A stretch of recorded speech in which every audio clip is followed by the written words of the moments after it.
Hello and welcome to Zoom weekend show. My name is Kunal और मैं अर्ज करना चाहूंगा कि भाई दुनिया में क्राइम रेट बहुत ज्यादा है लेकिन इंसाफ का रेट इस करीब करीब जीरो। दुनिया में क्राइम रेट बहुत ज्यादा है लेकिन इंसाफ का रेट इस करीब करीब जीरो। बट टेंशन लेने की कोई बात नहीं काके, क्योंकि हमारे साथ है Bhavesh Joshi the super hero. कैसी लगी शायरी आपको? अच्छी लगी? बहुत अच्छी। Thank you thank you thank you. मैं ना इंस्पायर हो जाता हूं। मेरी इंस्पिरेशन अनु मलिक सर है। Okay, well, thank you so much for coming on the show. Welcome Harshvardhan, hello sir, Vikram sir, hello Amit sir. तो मेरा एक सवाल, जो सबसे पहला सवाल आपसे है कि क्या ये जून महीना कपूर महीना है? 15 तारीख को पापा आ रहे हैं रेस 3 में, जिसमें बोलते हैं कि you don't need enemies when you have family. और आप लोगों ने इसको मान लिया है। 1 तारीख को Sonam and Riya with वीरेदी wedding and same आप भी आ गए हो। क्या सीन है?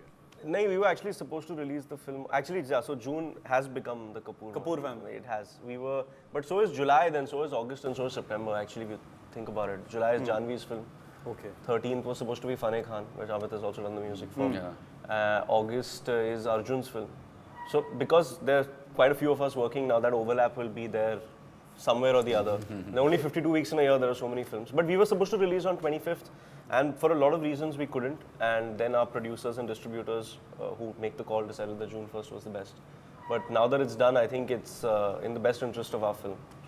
Okay, I have heard this कि आप ना ये पिक्चर 2012 से करना चाहते थे। जी। Like ये Bhavesh Joshi super hero. So what do you think? This super hero formula is a super hit thing? यार नहीं, वो एक्चुअली पहले title Bhavesh Joshi super hero नहीं था। Okay. Until very recently, it was just called Bhavesh Joshi. और मैं एक्चुअली चाहता था कि ये मेरी फर्स्ट फिल्म हो। Debut with this film actually. Mirza के बारे में फिर क्या क्या? नहीं, that time Mirza was not in the picture only. Okay. That time Rakesh sir had just met me and said that, you know, you're a good-looking guy, you should be an actor. So I said, you know, there are a lot of good-looking guys. Rakesh sir मुझे भी देखिए। No, because he was working on Mirza Sahib and he said, I need a young guy who, you know, looks a certain way and stuff. But I said, I'm not ready as an actor. Then this happened, then I wanted to do this, then it didn't happen. Then I reconnected again with Rakesh sir before Milkha release and then that. खैर आपने उस movie में बहुत training करी थी, मैंने पढ़ा था कुछ हॉर्स राइडिंग और एक्चुअली बहुत प्रैक्टिस करी थी। तो इस मूवी में you know you are playing a superhero, right? तो इसके लिए भी स्टंट्स वगैरह और मिक्स मार्शल आर्ट्स में मेरा बेस नहीं था, मतलब I don't have a martial arts base, I have not been doing it since childhood. जैसे हॉर्स राइडिंग में भी नहीं था, I started from zero in both the things. And horse riding में मेरे पास ज़्यादा वक्त था आर्चरी में, क्योंकि उस फिल्म का प्रेप टाइम थोड़ा ज़्यादा था।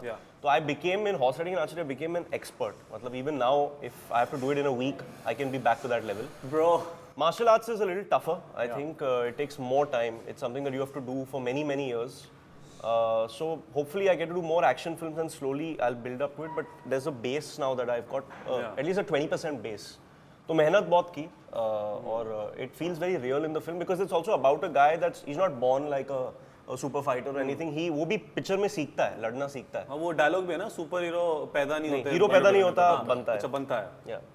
अच्छा सर, आपसे पूछूं तो मैं जब पिक्चर का ट्रेलर आया था तो अनुराग कश्यप साहब ने कहा था कि ये विक्रम साहब की लाइफ से इंस्पायर्ड है, थोड़ी सी उनकी लाइफ से मिलती जुलती है। पहला तो हाउ, और दूसरा इतना गुस्सा क्यों आता है आपको? यार गुस्सा अगर ना हो तो मतलब क्या जीने का फायदा नहीं है ना मेरे हिसाब से यार।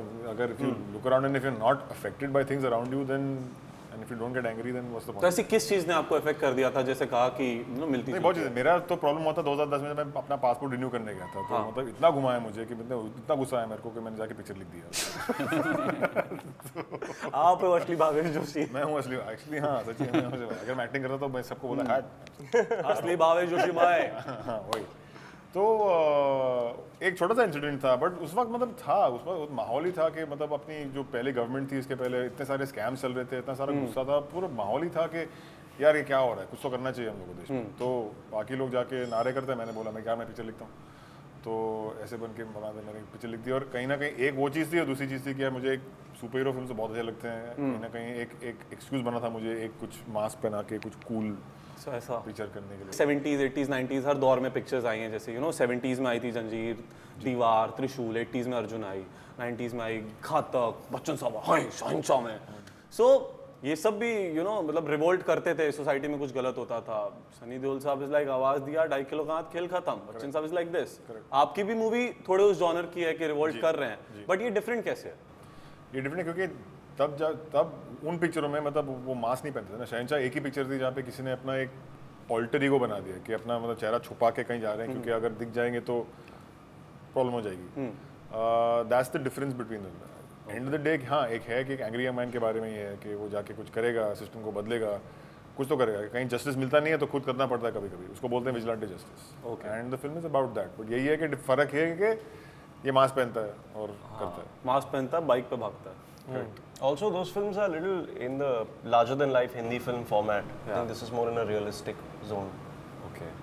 ओके अमित सर, भाई ये चुम्मे में च्यवनप्राश है, ये जो गाना था ये चुम्मा लेके बनाया था कि च्यवनप्राश खा के बनाया था? मैंने तो पहले ट्यून बनाई थी इसकी जब मुझे विक्रम सर ने कहा कि आइटम सॉन्ग है तो मैंने ट्यून रेडी की थी। ये सारा दिमाग का फितूर जो भी कहते हैं उसे खुराफात एक्चुअली अमिताभ भट्टाचार्य साहब का है। मतलब पहले आपको लिरिक्स तो मिल गए होंगे ना उसके बाद? नहीं ये उल्टा हुआ था। अच्छा, बिना लिरिक्स के ट्यून बना दी? हाँ, भाई टैलेंट तो इसको बोलते हैं, लोग ऐसे ही टाइम पास कर रहे हैं। उस पे टैलेंट वो भी तो है, उस ट्यून पे उन्होंने क्या सोचा पता नहीं दिमाग में क्या कि उन्होंने तेरे चुम्मे में च्यवनप्राश फिट किया। मैं बता रहा हूँ एक गाना, कि कभी कितने साल से सोच रहा था ये गाना क्या डालना है, हाँ, बोलना है। मैं बता रहा हूँ सर, इससे इंस्पायर होकर मैंने भी एक गाना बनाया है। तेरे छूने में करंट है, बच गया मेरा बिजली का बिल क्योंकि बहुत ज्यादा मेरा रेंट है। ये राइम नहीं होता लेकिन टैलेंट देख रहा हूँ मेरा। This is haiku. इंस्पायर्ड। आपका नंबर लेता हूँ मैं। Next film. Thank you. Well you know एक सवाल है, आपने ना एक बार कहा था दैट मैं मेथड कंपोजिंग करता हूँ, सो मेथड एक्टिंग मेरे को पल्ले पड़ता है, कैसे होता है? मेथड कंपोजिंग का क्या सीन है? मतलब आप म्यूजिक के अंदर घुस जाते हो? मुझे किसी ने मुझे कहा था, वैसे कोई जर्नलिस्ट ही था, आप मेथड ऐसा करते हो, बोले वो क्या होता है? तब मैंने हाँ शायद मैं मेथड कंपोजिंग करता हूँ ऐसा करके मैंने उसको रिप्लाई किया था। वो पता नहीं वो बैड सबको ऐसा लग रहा कि मैंने ऐसा बोला था। जैसे या डेवडी भी थी या जय लुटेरा थी या कायपोजे थी, अब ये किसी एक प्रांत पे बेस्ड है या किसी कैरेक्टर पे बेस्ड है, तो I just get into that skin of that thing. उस डे गुजरात पे बेस्ड है कायपोजे, तो आई go to Gujarat, see the sound from Gujarat. लुटेरा वेस्ट बंगाल की थी हमारी, तो थोड़ा सा बाउल, थोड़ा सा उस प्रांत का, उस जगह का म्यूजिक। ऐसे जहाँ बॉम्बे वेलवेट वाज जैज, तो आई लाइक जैसा आप बोल रहे हो, यू नो हर पिक्चर के जिस तरह की होती है उसके हिसाब से आप म्यूजिक उस तरह से अपने आप को ढाल देता हूँ। तो इस बार क्या भावेश जोशी में हमें कुछ नए इंस्ट्रूमेंट्स सुनाई देंगे, कुछ नया साउंड एक सुनाई देगा? हाँ, चुम्मा सुना दिया। चुम्मा है ना, जो चुम्मा जो लपाट झपाट, वही है सबसे मतलब बड़ा। अंदर के जितने छिछोर पना था ना, जितना छिछोर अंदर लौंडा भरा पड़ा था, पूरा निकल गया उसमें। बिल्कुल। अभी हमने उड़ान की थी, अपने उड़ान के अगर साउंड ट्रैक सुना होगा, लुटेरा की थी मैंने, तो एकदम इंटेंस और अच्छा म्यूजिक क्रिएट किया। मैं और अमिताभ तड़प रहे थे कि किस दिन ऐसा मौका मिले, पता चले लोगों को हम अंदर से कितने छिछोर है। हाँ, अंदर से हम लोग बाहर निकालने की इच्छा थी, ये मिला हमको मौका च्यवनप्राश में। अच्छा हर्षवर्धन, मतलब प्लीज गुस्सा मत होना, लेकिन मैंने सुना आपको गुस्सा बहुत आता है। नहीं, बिल्कुल नहीं आता। ये लोग नहीं आता। No, I mean I झूठ get बोल रहा है। angry but not often. ये गुस्सा नहीं होते, बहुत ही ये अटक जाते हैं, वो अक्कड़ होते हैं ना कि यार किसी चीज़ के पे अगर उनको लगता है कि यार ये गलत हो रहा है या मेरे साथ नाइंसाफी हो रही है। हम लोग रिसेंटली, अब पिछले हफ्ते मैंने एक पिक्चर से एक सीन काट दी तो उसको बहुत गुस्सा आया, तो अकड़ गए थे यार, मतलब कि यार 1 घंटे के लिए 2 घंटे के लिए व्हाट्सएप आ रहा है पीछे मैं जवाब दे रहा हूँ, ये कर रहा है, फाइनल बोले यार छोड़ना है, तो समझ नहीं आता। तो डाला कि नहीं वो सीन वापस? हाँ, हाँ, लेकिन वो मेरे बोलने से नहीं डाला. He did it because he thinks it's the right thing for the film. मैंने वापस डाल दिया, फिर और दूसरी सीन काट दी मैंने। But which that's उसे बोला ठीक है, अगर वो ठीक है वो काटना ठीक है।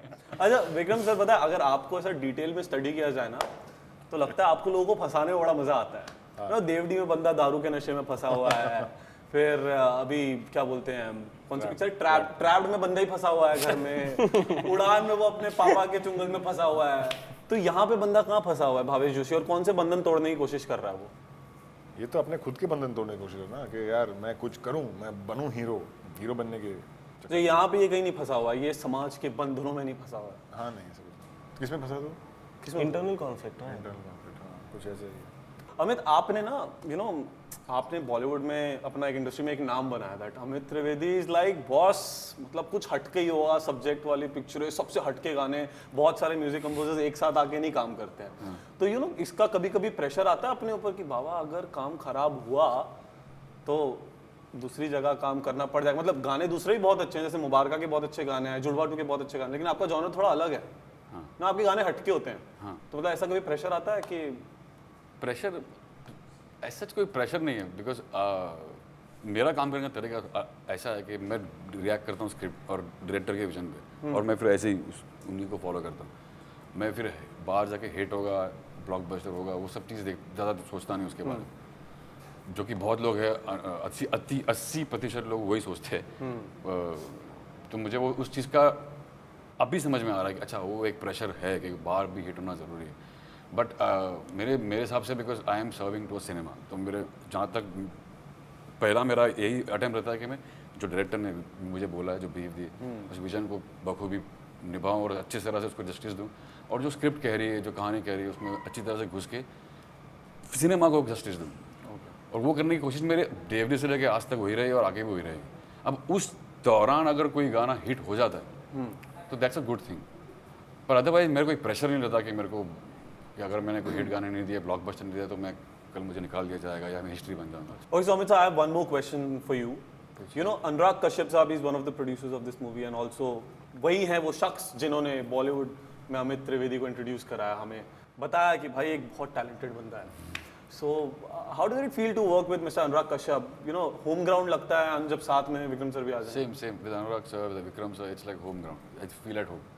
Because फुल आज़ादी है, जो करना करो। फुल आज़ादी है, जो करना करो। और जिस तरह का म्यूज़िक ये लोग एक्सेप्ट करते हैं, usually you will not see in the mainstream, जैसे कि इसमें एक गाना है तफरी करके, या हमें इंसाफ है, ये थोड़ा एक्वायर्ड टेस्ट वाले लोगों के लिए। It's not the kind of song which will become mass hit. हर किसी को समझ में नहीं आता हर हाँ, तो पर वो अटेम्प्ट करने के लिए भी कुछ लोग चाहिए, और वो we have people like Vikram and Anurag who have इतना फ्रीडम देते हैं कि भाई just fly, just take, possibilities endless.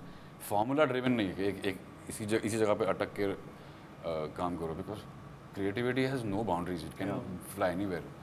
तो वो फ्रीडम मिलती है इनके साथ। I think these songs have great shelf life after the movie actually comes out, especially Kasam and Tafri. They're gonna, if people like the film, you'll be playing them on your iPod for a very long time. Like it happened with my first film also. The title track became a big hit. But the other songs, even Vikram sir really liked the music. The music was nominated nice for music. all the. It's one of the best soundtracks, but because it's not.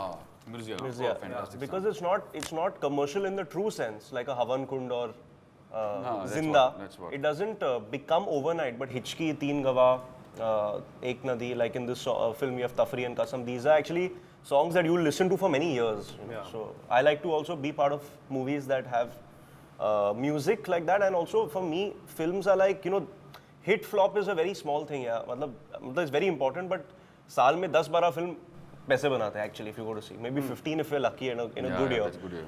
But Out of 200, no? out of 200, you know, maybe more. But even some of my dad's greatest films are all flops and disasters at the box office, like Lamhe, Parinda. Car didn't work at the box office. Nayak also only worked in certain territories. It became a big hit later on TV. Nayak was to like, Yeah, so it's my point is that it's very difficult to judge art in a week, you know, or in 2 weeks. You have to give it time. So. इंसाफ कैसे होगा, ये हमारा एक round है और आपको बताना है। मैं कुछ टॉपिक्स का नाम लूंगा, एक एक करके आपको बताना है भैया इंसाफ कैसे होगा।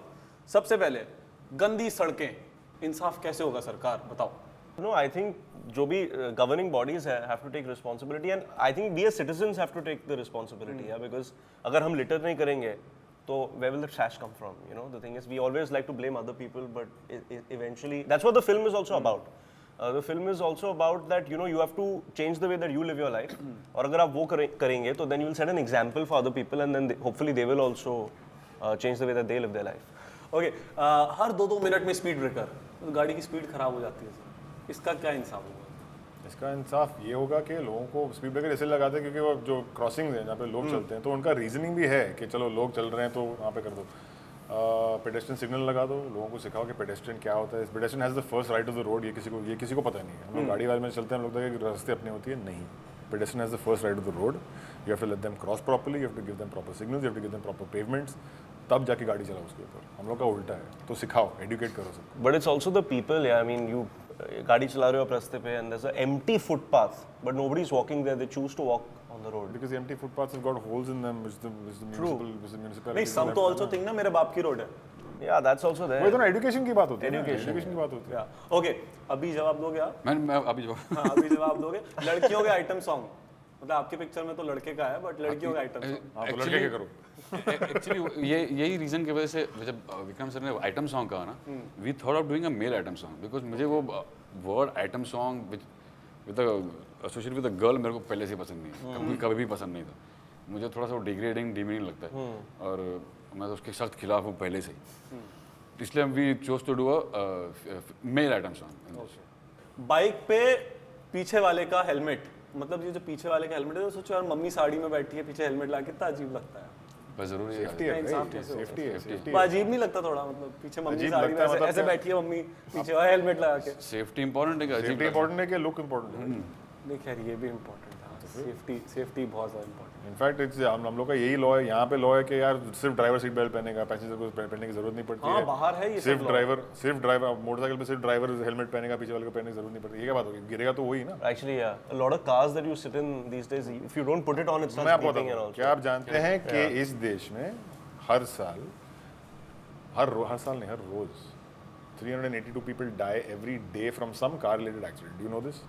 नहीं। As a fact. Bhavesh Joshi. Bhavesh Joshi, इसका इंसाफ कैसे Too good, bro. होगा आप बताइए। इसका इंसाफ होगा, भावेश जोशी देखो, कुछ सीखो, वो भी 1 जून को देखो। Traffic laws. Traffic laws follow करो, जर्नल पढ़ो पूरा का पूरा।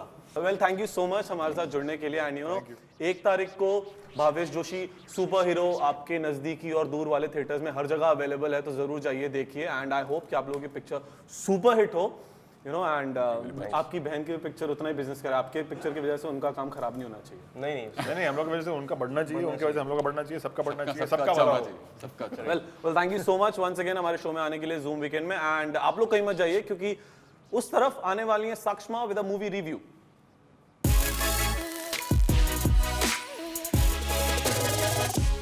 परमाणु द स्टोरी ऑफ पोखरन असली घटनाओं पर आधारित है। 1998 में पीएम अटल बिहारी वाजपेयी के टेन्योर में डॉक्टर एपीजे अब्दुल कलाम की लीडरशिप में इंडियन आर्मी ने पोखरन में न्यूक्लियर बॉम्ब्स के टेस्ट एक्सप्लोजन्स किए थे। हाई सीक्रेसी में किए गए इस मिशन की सक्सेस के बाद इंडिया को न्यूक्लियर पावर घोषित कर दिया गया, which was a huge achievement for our nation.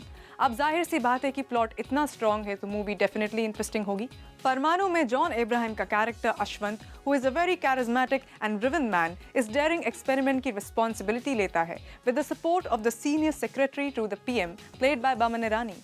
Movie में ऐसे कई सीक्वेंसेस हैं जो बहुत थ्रिलिंग है, जिस तरह वो लोग अमेरिकन सैटेलाइट्स के कांस्टेंट सर्विलेंस से बचकर पाकिस्तानी और अमेरिकन स्पाइस को डिसीव करके नेशनल सिक्योरिटी के रिस्क पर इतना बड़ा एक्सपेरिमेंट करते हैं। It's a treat to watch, but although the plot is strong, movie में कई माइनस पॉइंट्स भी हैं। फॉर एग्जाम्पल, इतने बड़े एक्सपेरिमेंट के लिए थरो नॉलेज एंड रिसर्च चाहिए जो वो लोग ने स्क्रीन पर अच्छे से दिखाई नहीं। दूसरा, मूवी में गानों की कोई ज़रूरत नहीं थी। मे बी एक स्ट्रॉन्ग पेट्रियाटिक ट्रैक डाल सकते थे, पर इंटेंस मोमेंट्स में अनवांटेड गाने डालकर मेकर्स ने मूवी की इंटेंसिटी को बहुत बार डिस्टर्ब किया है। उसकी जगह अगर strong and intelligent background score का यूज़ किया होता तो बेटर होता। मूवी के डायलॉग्स भी थ्रू आउट रियलिस्टिक रखने चाहिए थे। टिपिकल बॉलीवुड मूवी की तरह इतने फिल्मी और ड्रामेटिक डायलॉग्स डालकर लगता है कि ऐसे मिशन पर काम करने वाले लोग थोड़ी ऐसे बात करते होंगे। अंडर कवर रहने के लिए अपने रियल नाम चेंज करके महाभारत के 5 पांडव भाइयों के नाम रख लिए, which I feel would blow away your cover sooner than your actual names. Performance wise Boman Irani ने सबसे ज़्यादा इंप्रेस किया है। Crisp body language, to the point conversations, high energy, everything is impressive about the way he has portrayed his character. John is fine as Ashwath, पर उनसे ज़्यादा impress किया है अनुजा साठे ने, जो उनकी वाइफ का किरदार निभा रही हैं। Diana Penty could have really worked on her sloppy posture. She plays a raw agent after all. Overall, thanks to the plot and the thrilling sequences, movie कहीं ना कहीं interesting बनी रहती है, because in the end you want to know what really happened in 1998. It is a proud incident in the Indian history about which every Indian must know. I am giving Parmanu, the story of Pokhran, 3.5 stars, and if you go without sky-high expectations, you might actually have a really good time.